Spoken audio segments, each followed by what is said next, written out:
Bonjour à toutes et à tous. Qu'est-ce que le changement dans le monde de l'entreprise? Est-il perçu comme une menace ou une opportunité? Comment vivre avec ce changement permanent lorsque l'on est un dirigeant? C'est pour échanger sur ce thème qui nous concerne tous chez Accenture que nous avons lancé cet espace de discussion Let There Be Change TV, notre signature de marque. Régulièrement, des dirigeants d'entreprise viennent partager avec vous la manière dont ils appréhendent le changement.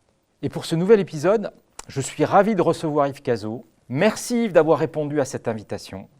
Yves, vous êtes Chief Digital and Information Officer du groupe Michelin. Auparavant, vous avez été Chief Digital Officer du groupe AXA et Directeur Général Adjoint de Bouygues Telecom. Vous êtes également un membre actif de l'Académie des technologies et de l'Institut Lean France et vous avez écrit 3 livres aux éditions Duno, et notamment le dernier, L'approche Lean pour la transformation digitale, du client au code et du code au client en 2020, dont je vous recommande la lecture. La première question que j'ai envie de vous poser, Yves, c'est comment appréhendez-vous le changement en tant que Chief Digital and Information Officer de Michelin, mais aussi en tant que cadre dirigeant des autres sociétés dans lesquelles vous avez travaillé? La première chose qui me frappe, c'est quand même le changement technologique. Alors, nous aimons tous employer le mot exponentiel. En particulier, j'ai eu le plaisir de passer à la Singularity University. Ce changement exponentiel, c'est vraiment une accélération de ces technologies, en particulier robotique, IA. Et ça crée un nouvel espace, en particulier pour être à jour, il faut changer de plus en plus vite, il faut se renouveler de plus en plus vite. Et ça change mon métier.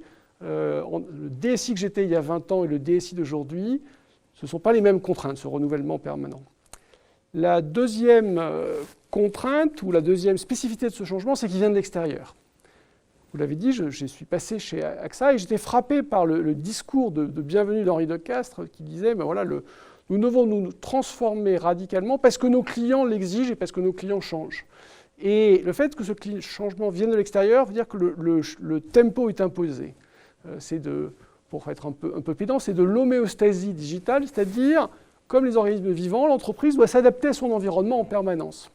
Et puis, pour reprendre les termes de mon ami Laurent Alexandre dans sa chronique « Le futur sera vertigineux », le changement est un peu vertigineux et on a besoin de boussole. Et je pense que dans ce début du XXIe siècle, l'orientation client est fondamentale. Sinon, il y a trop de pistes, trop de possibilités.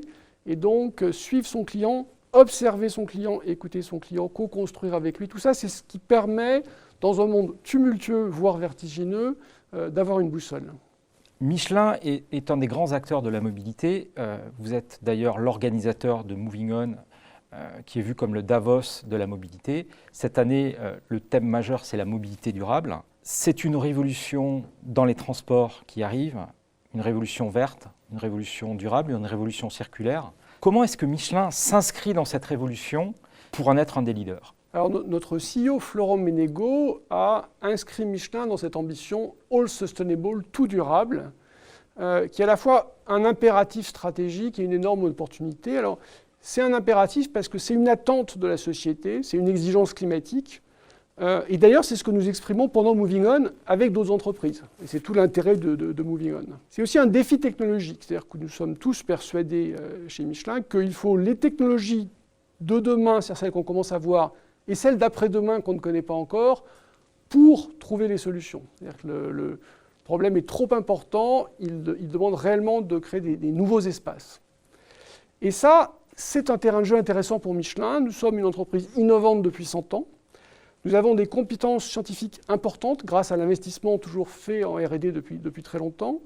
Nous avons également des compétences systémiques et le monde complexe du développement durable, de la planète, de la rétroaction entre la société et l'environnement, parce que le problème n'est pas juste une Terre qui se réchauffe, le problème sont ses habitants et leur comportement. Tout ça, c'est des choses où nous avons une voix à porter et qui est marquée par la relation de confiance que nous avons avec nos partenaires et nos clients. Et on sait que pour créer des solutions dans un monde complexe, il faut faire de la co-construction, et ça passe par la confiance. Donc je pense que Michelin a quelque chose à apporter. Il y a un véritable enjeu stratégique qui a été exprimé par Florent Menegaux et Yves Chapeau il y a quelques mois. Ce monde durable est un monde de services, et donc le digital et la data sont au premier plan, et c'est pour ça que j'ai le plaisir de participer à cette ambition. C'est aussi un monde qui demande d'inventer des nouveaux matériaux, au sein de cette fameuse révolution NBIC, les nanotechnologies, la biologie, l'informatique et les sciences cognitives. Et Michelin est un acteur de premier plan du domaine des matériaux haute performance. Et puis, on voit bien que la circularité de l'économie est une étape fondamentale, difficile mais fondamentale. Ça demande, une fois de plus, des compétences en sciences et des compétences en informatique. Nous sommes très ambitieux sur ce sujet. Florent Ménégo s'est exprimé plusieurs fois, parce que nous pouvons le faire en tant que Michelin et parce que nous devons le faire. Donc la circularité de l'économie est pour nous un terrain de jeu privilégié. La technologie est clairement l'autre facteur indéniable de changement. Une de nos récentes études mettait en lumière que la création de valeur se retrouvait particulièrement à l'intersection des technologies et de la durabilité, et que les entreprises qui étaient capables de tirer parti de cette double transformation avaient 2,5 fois plus de chances de figurer parmi les leaders de demain. Yves, sur le rôle et la place de la technologie, avez-vous une success story ou une anecdote à partager avec nous? Oui, j'ai envie de partager deux choses. Donc, comme vous l'avez dit dans mon livre, j'exprime ma fascination pour la dualité temps court, temps long. L'innovation technologique, en général, il faut suivre le marché, il faut aller vite, donc il y a un temps court. Mais pour être efficace, il faut avoir préparé, et il y a le temps long de la préparation, du potentiel de situation, comme on dit. On a construit, à la demande de Costco, qui est venu nous voir en disant nos interfaces système-to-système avec Michelin ne sont pas assez réactives, on a besoin de plus d'informations plus rapidement. Donc on a construit pour Costco un certain nombre d'API. Et là, le temps court, c'est le temps de la fabrication. Le temps long, c'était d'avoir préparé tout ce qui permettait de mettre ces services à disposition. Et à ce moment-là, qu'est-ce qu'on a vu? On a vu deux choses. D'abord que d'autres consommateurs se sont adjoints, tels que Mercedes, qui sont mis à créer beaucoup plus de valeur que ce qu'on imaginait avec les API. C'est toujours ce qui se passe dans le monde de l'innovation digitale.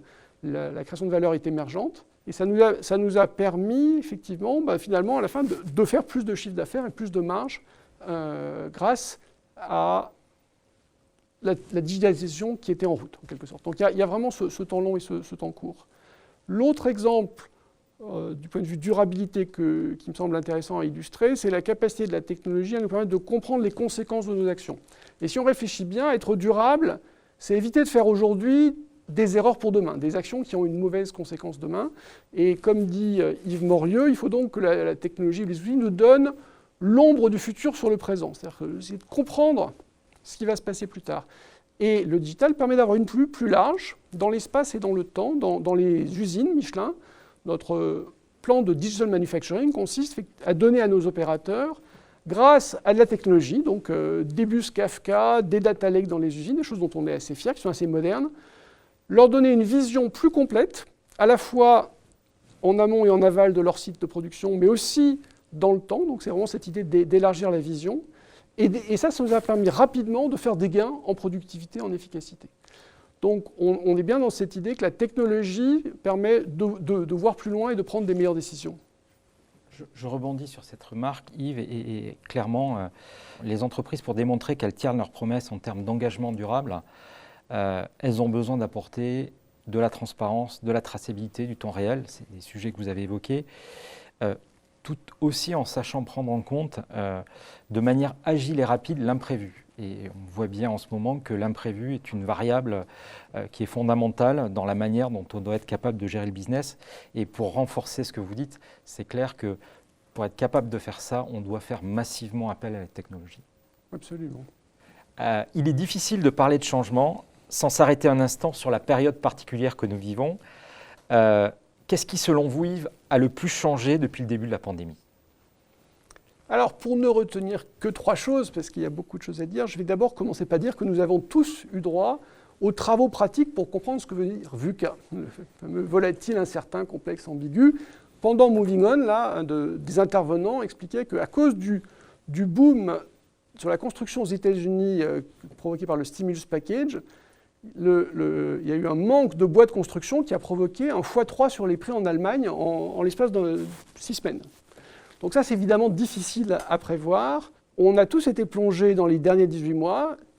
Une succession de mauvaises nouvelles, bien sûr, mais de temps en temps de bonnes nouvelles, de redémarrage soit géographique, soit sectoriel, plus rapide que prévu. On peut penser à cet exemple du bois.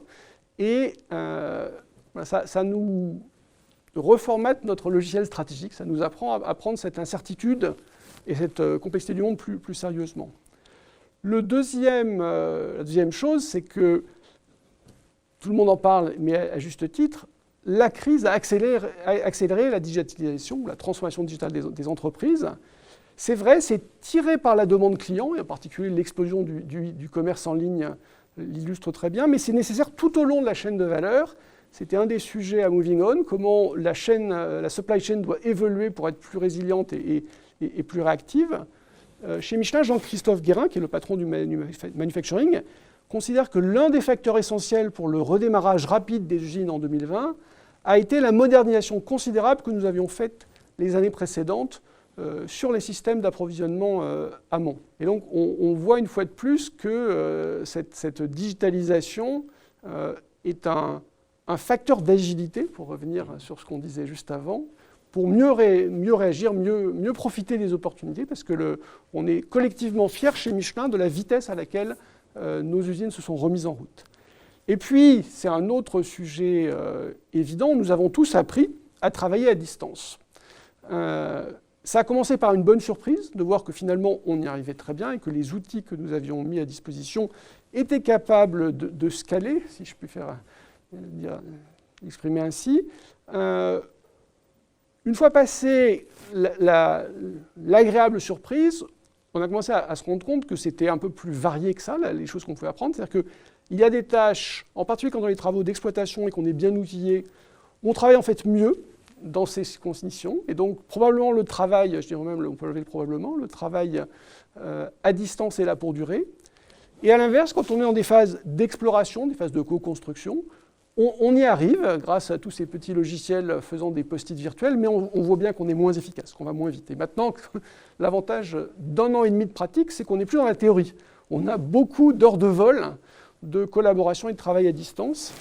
Donc ça va avoir une influence importante. Nous, comme un peu la plupart des grandes entreprises, on va évoluer vers quelque chose d'un peu hybride, avec une partie de la semaine ou une partie du mois, tous ensemble dans nos locaux, qui vont donc évoluer, puisque le but des bureaux sera vraiment le travail collaboratif, le travail en équipe, alors qu'une partie du travail individuel ou du travail de supervision pourra être fait en fait anywhere, et en particulier pour ceux qui le souhaitent à la maison.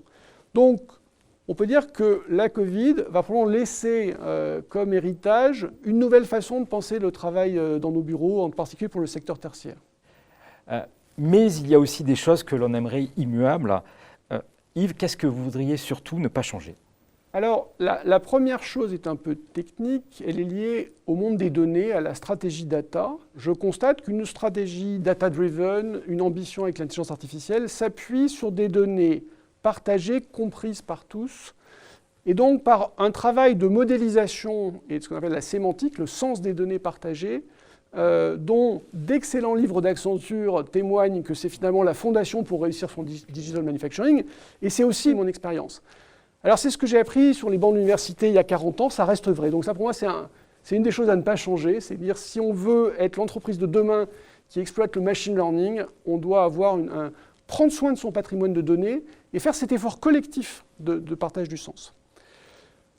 La deuxième chose que je souhaite ne pas voir changer pour Michelin, c'est notre caractère innovant. Nous sommes une entreprise innovante depuis 130 ans et dont notre savoir-faire est construit autour de la chimie et de l'expérimentation. La chimie est une discipline qui pousse vraiment à la rigueur scientifique et à une certaine humilité par rapport au monde. C'est le monde qui impose la réalité aux chimistes. Et je pense que c'est un atout. Ça se retrouve dans la culture Michelin. Nous avons chez Michelin des fellows, qui sont des gens qui sont vraiment les porteurs de la connaissance. Et je souhaite que ça perdure chez Michelin, ce respect de la connaissance, mais aussi cette humilité par rapport à la complexité du monde. Et puis la troisième chose que je souhaite voir durer chez Michelin, c'est cette culture de la responsabilisation. Donc, quand je suis arrivé chez Michelin il y a 4 ans, j'ai commencé par un stage en usine de 2 semaines, qui a été vraiment un moment éclairant de passer du temps avec les responsables d'îlots, les équipiers Michelin qui pilotent les machines et qui sont en fait réellement en responsabilité et avec les outils et avec la liberté de décision pour organiser leur production Et cette philosophie du management me semble extrêmement adaptée aux défis que nous allons avoir, en particulier dans les défis des solutions durables, des solutions à la mobilité durable. Puisque ces solutions demandent beaucoup de pragmatisme, de l'innovation, mais aussi, comme on l'a dit tout à l'heure, une co-création avec les utilisateurs, et ça suppose d'avoir une entreprise qui responsabilise ses équipes. Voilà. Donc je pense qu'il y a dans la culture Michelin quelque chose que j'espère voir durer dans les décennies qui vont suivre. Merci beaucoup Yves de vous être prêté à l'exercice de Let's Be Change TV. Moi, je retiens deux choses principales de notre échange. La première, c'est que vraiment la notion de mobilité durable est au cœur de la stratégie du groupe Michelin et qu'il veut en faire une vraie source d'avantages concurrentiels. La deuxième, c'est que la technologie, pour arriver à vraiment se différencier sur la mobilité durable, sera aussi de plus en plus un élément de différenciation et un élément très important dans la stratégie du groupe et dans les investissements qu'il devra faire. Pour conclure, j'aimerais utiliser une citation de Giuseppe de Lampedusa dans Le Guépard. Il fait dire à son caractère principal la chose suivante: pour que rien ne change, il faut que tout change. Et je pense que si nos entreprises veulent garder et renforcer leur position de leader, elles doivent être capables de se réinventer en permanence. Merci.